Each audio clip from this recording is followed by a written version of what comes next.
You know, when I graduated high school back in 1972, my mother gave me a gift that I had asked for. My graduation present was a camera, a Minolta SRT 101 film camera. Those of you who don't know what film is, it's ironic that I'm even saying that, but it was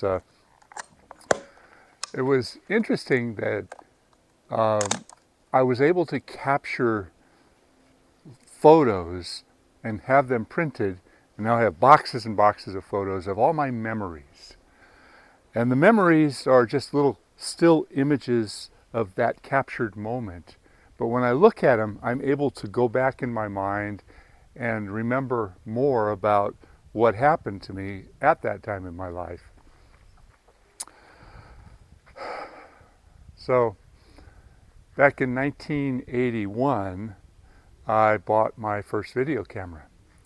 It was this huge thing. It was a shoulder-mounted camera. I paid $1,200 for it. The technology was brand new. VHS tapes. I had to buy a two-part video recording unit, one part separated, and I had it in a backpack or a side bag that I carried around, plugged the camera into, and I was able to capture video of my children's, Kaylin and JC's early days, but I also used it quite a bit on tree jobs.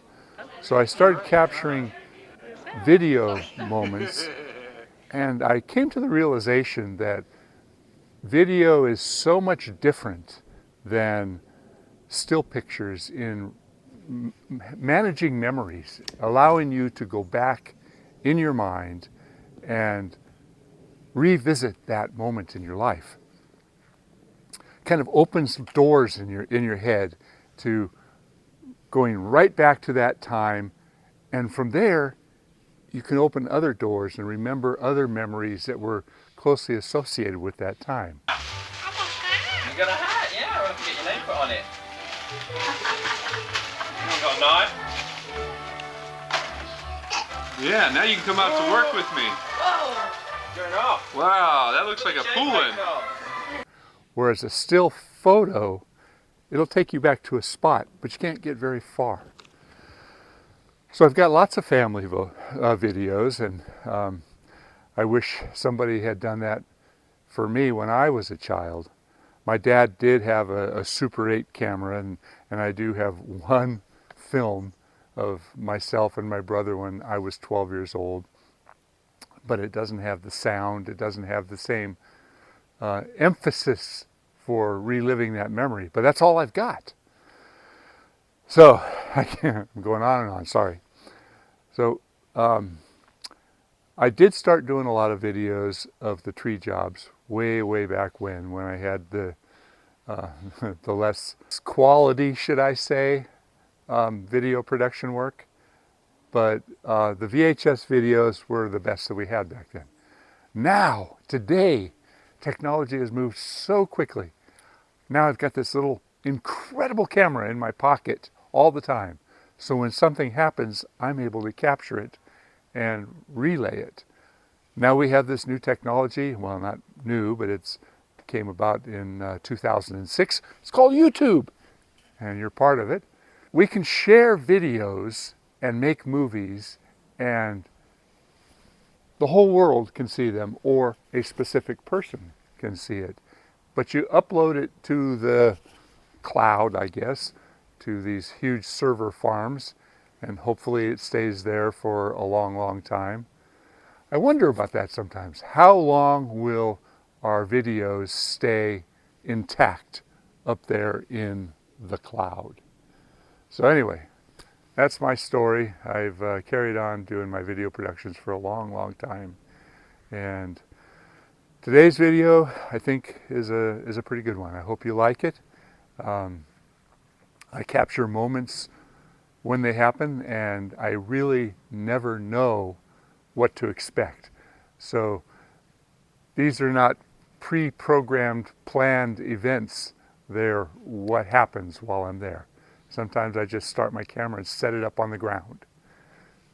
Sometimes I'm lucky enough I've got a camera operator. I can say, here, would you catch this? but usually not. 99% of the time, it's just me doing a little bit of video work while I'm there. So thank you for all your support. Thank you for commenting. Thank you for subscribing. I hope you find value in my channel. The efforts that I put together for showing people about trees and tree care, it's my life. Welcome to my life.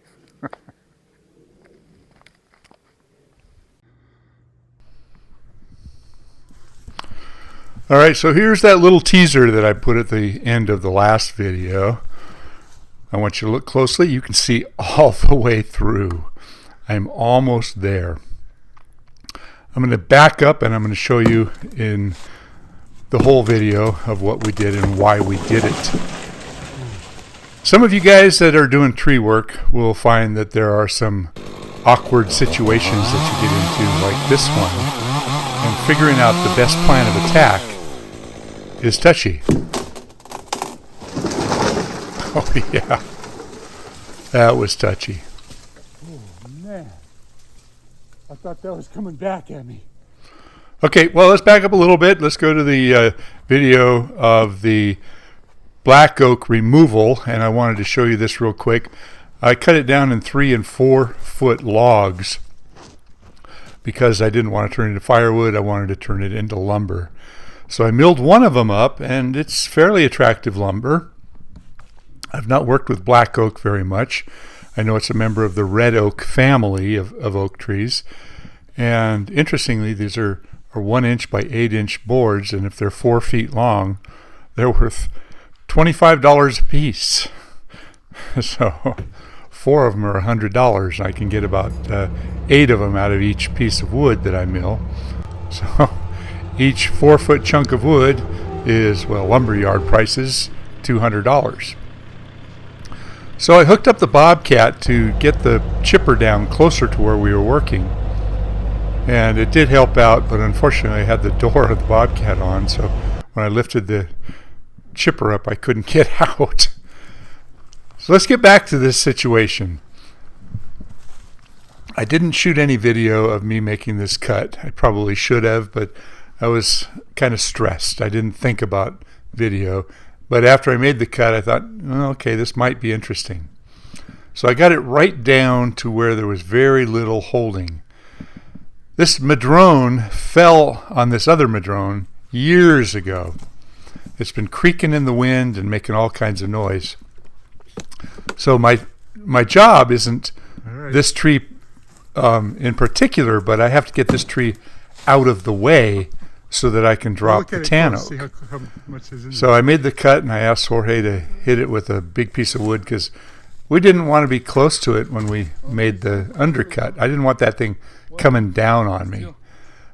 So many things can happen. The other side is right down to the edge. Now, clearly, Jorge doesn't think it's cut far enough.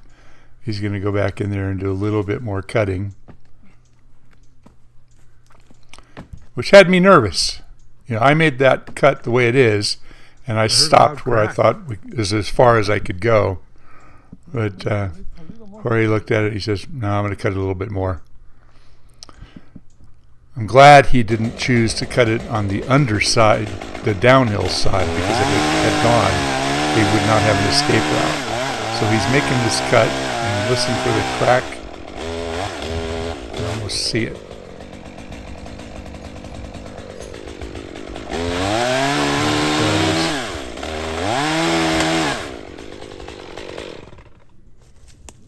So that's it. So I told him one more time, hit it with a piece of wood. Let's break it down. So that was our first break. It wasn't quite far enough. Because to drop the tan oak, I wanted to clear this log entirely so it didn't deflect the tan oak log into all the madrone trees that I had there.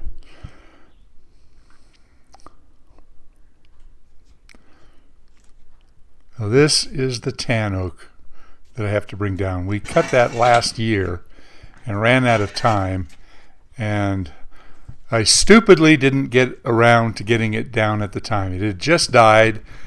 And one thing you got to understand is some species of tree, including the tan oak, decay very, very quickly. A tan oak can die and be laying on the ground in 1 to 2 years. It's rare to see a standing dead tan oak for 3 years. So they get full of all kinds of insects. The decay is quick. The fungus that goes through them is quick. So because I waited on this tree, I was a little bit nervous. So let's get back to the madrone. I wanted to make a second cut, and that's the cut that I made. It's almost straight up and down, but I needed that out of my way a little bit more. And it's nerve-wracking to make a cut like that. You know, it's leaning on the other tree. So here we go. I put the camera down. This is my camera operator. And I'm just going to kind of go through this whole thing here and let you watch it, because there are so many things that are going through my mind. What is my escape route? Let me try it one more time and see if it'll go. It didn't go. You know, you cut and you think, okay, that's it. That's as far as I can go. And if you go a little bit too far, then it's going to come crashing down on you. So I went and retrieved my battering ram log. That log's pretty heavy too, by the way. It was from the black oak. That's probably, I don't know, 35 pounds or so.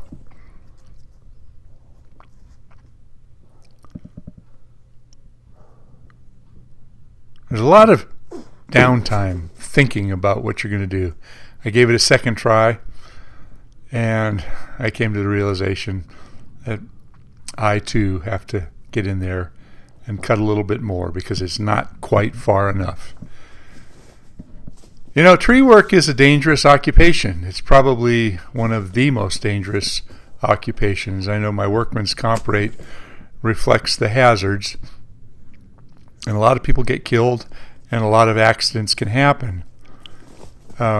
I've been at it a long, long time, and I think that I can anticipate what's going to happen, but I also recognize that there are a lot of times that other things can happen that you don't have a whole lot of control of. One thing I did have some control of was to make my footing reasonable there, because it's a hillside. There you go, you hear the crack. That's as far as I'm going to go. I think if I'd have gone another 1/4 of an inch or 1/2 an inch, it would have just come down on me. And because I'm down on a hillside, it's hard to run out of the way quickly. If this was on level ground, totally different. Oh, man. I thought that was coming back at me. Oh. Just going to let you watch the rest of this. You'll hear some of the comments. Everything didn't go perfect. Went pretty good. There's the tan oak that I have to bring down. It's a double top up there too, which is important, because I wanted to miss that madrone off on the left-hand side and the madrone on the right-hand side. So I wanted to put it right through the center, but it was leaning a little bit more towards the left madrones. So we've got a rope up there, and Jorge's on there with a trucker's hitch. And where the loop on the trucker's hitch is located is where it's going to pull. I thought Jorge was going to pull it off to the right, which would have given this log a little bit more pull off to the right-hand side. But I know he said he was going to do it down there, but I told him I thought it would be safer and better for him, but he made the decision to go down to the left. There's a small dirt road down there, so there is a bit of an escape route. But because he was pulling from that direction, I was afraid that he was going to pull it more towards the madrones on the left. So I know this is kind of a long, drawn-out video here. I want you to see what's going on. I did take a shovel up there and level out the area around the base of the tree. And that little pathway that you see up to the tree, I cut all that before I got started because I thought that if I got in trouble, I would need to run away. The tree is rotten. The tree is weak. Climbing this tree would have been really stupid. And that's how people get killed, when they do stupid things that they don't realize. And it might not be stupid to one person who doesn't understand just how rotten this species of tree can get. I see them fall down all the time. So I know what we're dealing with. I know that this tree was not safe to climb again. A year ago when we topped it, should have done it then. Got dark on us. Didn't get back to it. It's my house, so it wasn't a big priority. Time went on, and I'll be honest with you, I've been worried about this for the last 6 months. I kept looking at it and looking at it and looking at it, thinking, all right, what's the best way to get this thing down? One thing I knew was never to cut something like this by yourself, because it's better to have two minds thinking about it, as well as have a second person to work a tagline if necessary. And if somebody gets hurt working by themselves, there's nobody to bail you out. So that's my safety note for today. Don't go out cutting down big trees by yourself, because if something happens, you're still by yourself.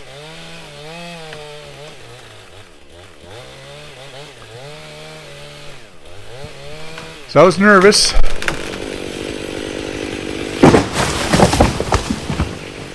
And now I'm relaxed. You okay? Yep, I'm alive. You're alive. Damn. That's why I wanted you to pull the other way. I thought you were going to pull down over here. Oh, jeez. That was too close. We cleared the trees there.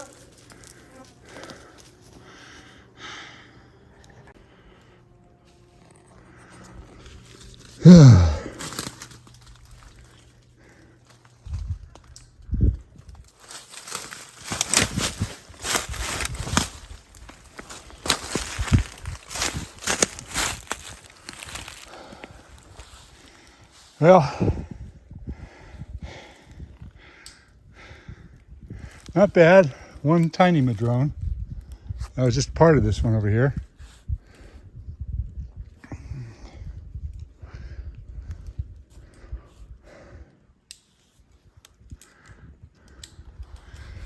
Well, I feel better. When that piece broke off, I don't even know where it hit. I don't need it, but I was already there. I kept looking on that tree over there. It looks like it hit the madrone, Yeah. and something went flying back over here. There was one piece right here. This one. That fly and come down. It went on that side. I thought one went up here. Well, I saw this one. That was flying up there, and then it's over here. I don't know if there is one more over there. Let me go look. And we kept it out of the poison oak.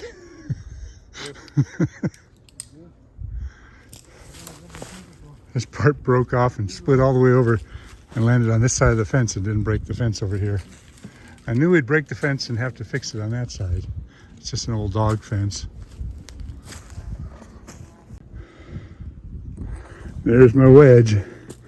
It started breaking with 3 inches on this side and about 4 inches on that side. The center was hollow and there was a lot of rot through there. As soon as it started going, I wanted out of there. Dead wood, I tell you. Scary stuff.